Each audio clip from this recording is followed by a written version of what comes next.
Assalamualaikum warahmatullahi wabarakatuh. Hai sahabat Latsar, perkenalkan nama saya Nurhidayati Rahmi, angkatan 10 kelompok 4 dengan nomor daftar hadir 32. Di sini saya akan mempresentasikan analisis isu efektivitas kinerja individu berdasarkan tupoksi. Isu-isu yang saya temukan dalam identifikasi saya adalah kurangnya kedisiplinan pengunjung mencuci tangan sebelum masuk puskesmas.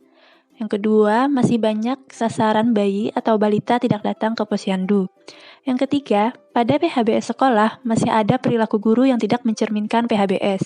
Kemudian yang keempat, masih kurangnya sarana penampungan sampah sementara di wilayah kerja puskesmas. Alat bantu yang digunakan sebagai metode analisis yaitu salah satunya adalah USG, yang artinya U, urgent atau seberapa mendesak suatu isu harus dibahas, dianalisis, dan ditindaklanjuti. Kemudian S, seriousness, yaitu seberapa serius suatu isu harus dibahas dikaitkan dengan akibat yang akan ditimbulkan. Dan G, growth, seberapa besar kemungkinan memburuknya isu tersebut jika tidak ditangani segera.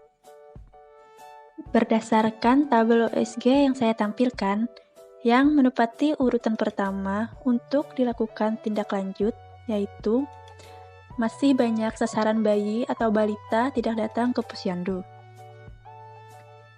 Dengan diagram fishbone, kita dapat mengetahui faktor-faktor yang menyebabkan isu tersebut terjadi. Isu yang terjadi masih banyak sasaran bayi atau balita tidak datang ke posyandu. Itu disebabkan oleh beberapa faktor, yaitu dari manusianya, kurangnya pengetahuan dan kesadaran masyarakat akan pentingnya manfaat posyandu. Kemudian, pekerjaan orang tua yang tidak dapat ditinggalkan, dan kadar kurang promotif. Sedangkan dari faktor metode, itu tidak adanya sweeping bayi yang tidak datang ke posyandu. Dan dari sasaran, kurangnya media informasi penyuluhan. Kemudian dari faktor lingkungannya, banyaknya berita hoax atau berita palsu yang beredar. Menyusun alternatif pemecahan isu dari segi kekuatan, kelemahan, peluang, dan ancaman, atau yang dikenal juga dengan SWOT. Dari segi kekuatan, yang pertama diadakannya tempat posyandu di setiap RT. Terus yang kedua, tenaga yang cukup dan memadai. Yang ketiga, pelaksanaan 5 meja berjalan. Untuk kelemahannya, yaitu kurang aktivitas kader dalam promosi tentang penting dan manfaatnya posyandu. Kedua, kurang tanggapnya sasaran dalam penerimaan informasi. Untuk peluang, yang pertama ada kerjasama antar desa dan puskesmas. Yang kedua, ada kesempatan dan kemampuan untuk menambah program pengembangan dan program tambahan lainnya. Sedangkan dari ancaman, yaitu masyarakat mudah terpengaruh terhadap informasi palsu atau hoax yang beredar. Kemudian, kurangnya minat masyarakat terhadap pelaksanaan posyandu.